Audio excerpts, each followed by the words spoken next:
புறா கிராமத்திலிருந்து நாங்கள் உங்களை அழைக்கிறோம் என்று சொன்னபோது எனக்கு மிகவும் மகிழ்ச்சியாக இருந்தது.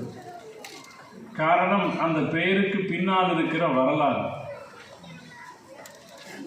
நன்மக்களோடு தொடர்புடைய, நல்ல செயல்களோடு தொடர்புடைய ஒரு வரலாற்றை சுமந்திருக்கிற ஊர் இந்த ஊர்.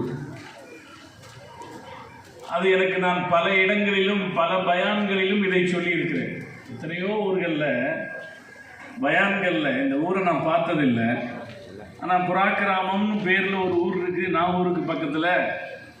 அது நாகூர் தர்காவில் இருக்கிற புறாக்களுக்கு தீனி போடுவதற்காகவே வகுப்பு செய்யப்பட்ட ஊர் அப்படின்னு சொல்லி பேரில் நம்முடைய முன்னோர்கள் எப்படி நல்லிணக்கத்தோடு வாழ்ந்திருக்கிறார்கள்.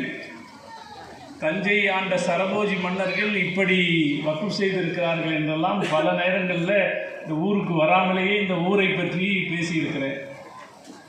அல்ஹம்துலில்லாஹ், இன்றைக்கு இந்த ஊருக்கு வந்து பெருமானார் ஸல்லல்லாஹு அலைஹி வஸல்லம் அவர்களை பற்றி பேசக்கூடிய ஒரு சிறப்பான வாய்ப்பு கிடைத்திருக்கிறது. நான் இந்த நிர்வாக சபையினரை மனமாற பாராட்டுவேன். முஹம்மது ரசூலுல்லாஹி ஸல்லல்லாஹு அலைஹி வஸல்லம் அவர்களுடைய பெருமை பேசக்கூடிய, அவர்களை பற்றிய அருமைகளை பேசக்கூடிய இந்த நிகழ்ச்சியை உரிய காலத்திலே நடத்திவிட வேண்டும் என்று அவர்கள் ஆசைப்பட்டார்கள்.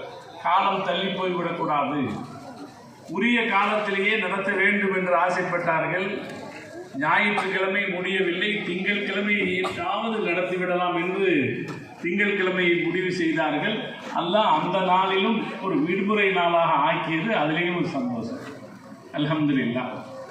அருமையானவர்களே, நாம் ஒவ்வொரு வருஷமும் மீலாது விழா கொண்டாடுறோம். நம்மளை பொறுத்த வரைக்கும்